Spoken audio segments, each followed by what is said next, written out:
guys, back again with another video. And yeah, I've got a monster beast.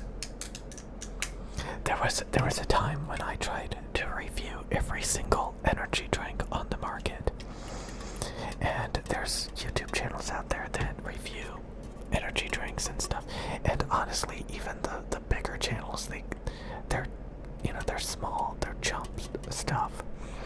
I used to watch a lot of people who would literally review food from like random stores and gas stations and like Hostess Twinkies and freaking like Little Debbie's and Tasty Cakes.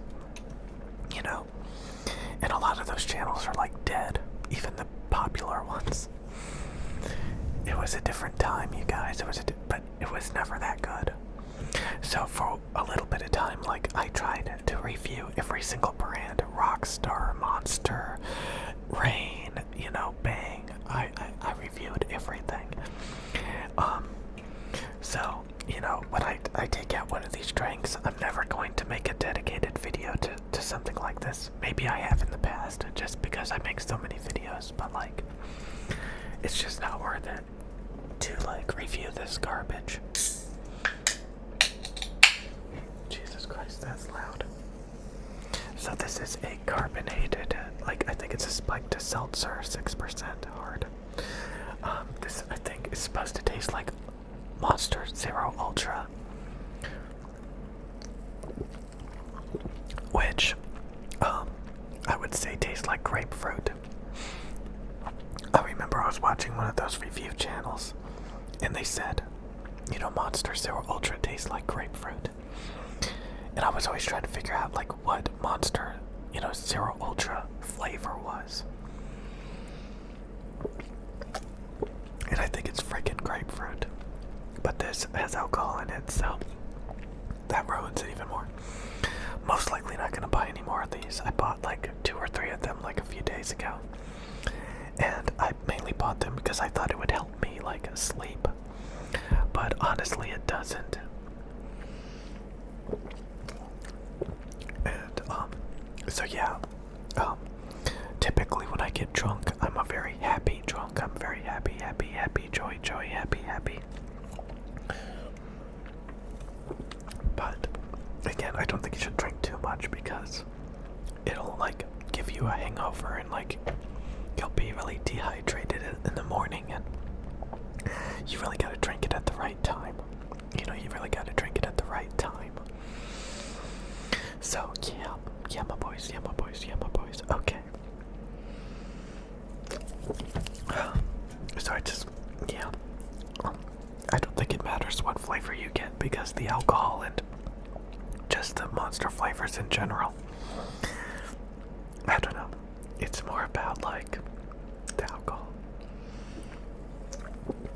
It's okay. It's tolerable. If I had to choose like a White Claw or like a Truly, obviously lately I've been, choosing this garbage. Yeah, my boys. Okay. Did you guys see Razer recently came out with another mouse? I forgot what it's called. It's to like replace the Viper. But it's really heavy. It's symmetrical. It's not right-handed ergonomic like this bad boy. See, I was trying to teach a lot of people this stuff. How to do critical thinking skills, how to analyze products to get the most optimum design. So, a lot of people, they get hyped up about products and marketing, and the company tell you, hey, you need this product. Because a lot of people are mindless consumers. What I've learned is if you actually take the time to analyze things and to optimize things like an INTJ personality type, you can find the best performing design. And when you look at like computer mice, I challenge you to like look at Logitech, Razer, all these different brands. Just like study them. Oh boy, I accidentally opened a program when I clicked that. Just like study what, put your hand on the computer mouse and be like, okay, do any of my fingers or any part of my hand, does it feel uncomfortable? A lot of times symmetrical gaming mice do not support the pinky and the ring finger because, they're designed to be ambidextrous, and so you end up with like typically a indentation on both sides that's really steep. So there's like literally no spot to support, these two fingers. So these fingers are kind of just like hovering there. So it creates a pressure point. So what you typically want, and a lot of like computer mice reviewers would scoff at palm grip mice. They would say, ooh, you want to do claw grip or fingertip grip? That's for the pros. That's for the, palm grip is for like old, boring people who don't know what they're doing. But if you listen to them long enough, you realize, or if you like actually use computer mice, you want a palm grip mouse because claw grip and fingertip actually doesn't improve most people's gameplay. It's just less comfortable because there's less contact points on the mouse. Some people's argument is you can kind of, flick shot and have more precision because the mouse is kind of just like, hovering in your hand. So you can use your fingers to, guide the mouse, not just your wrist and your arm. Because if you have a palm grip, you're kind of just guiding the mouse with your wrist and your arm. And, if you have a fingertip grip, you can kind of guide it with your fingers. And you get used to it. Your body adapts to how to use the tool. And it really comes down to comfort.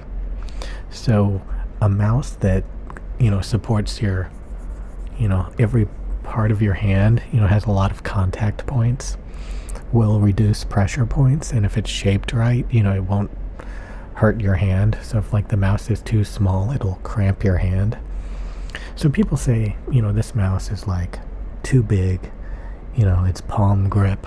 Like these things are bad. It's right-handed ergonomic. These things are bad.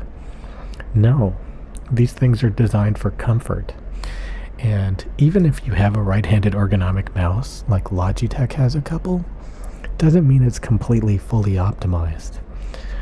They're known to have like an egg shape where it kind of really presses on your palm right here. It kind of sticks out too much.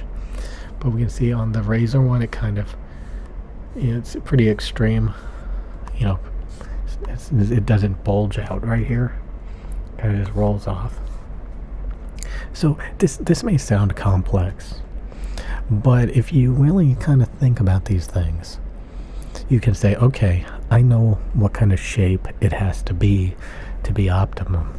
And if it's not shaped like that, maybe it's too small, maybe it's shaped a little bit different, it's not going to have those contact points and that comfort, if they do something weird to the mouse. So this design is not just on the Death Adder. I think it originally came from like a Microsoft mouse. I forgot what it was called. A lot of companies copy this design. Like I said, sometimes they do it a little bit wrong and you can feel the difference. It's the same with headphones. It's the same with microphones. It's the same with keyboards.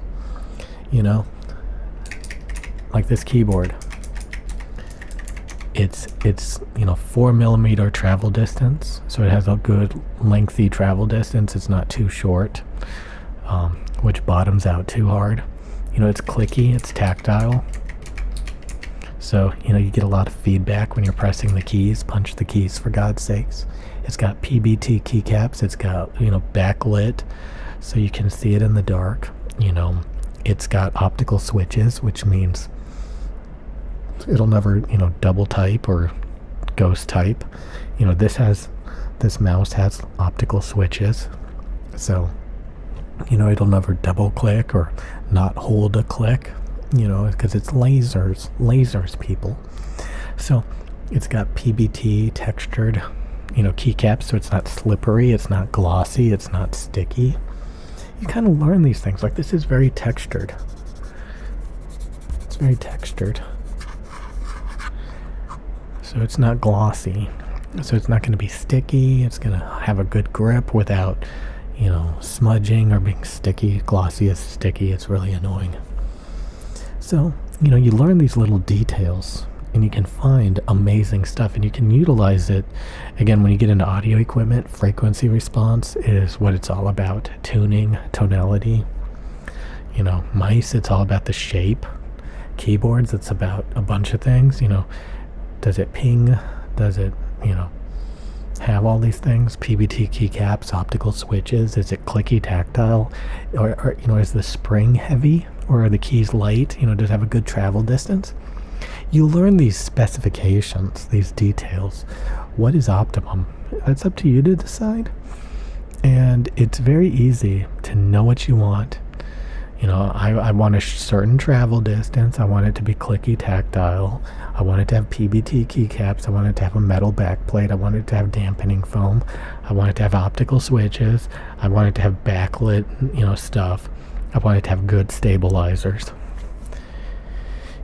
With all of this combined, you get Razer peripherals.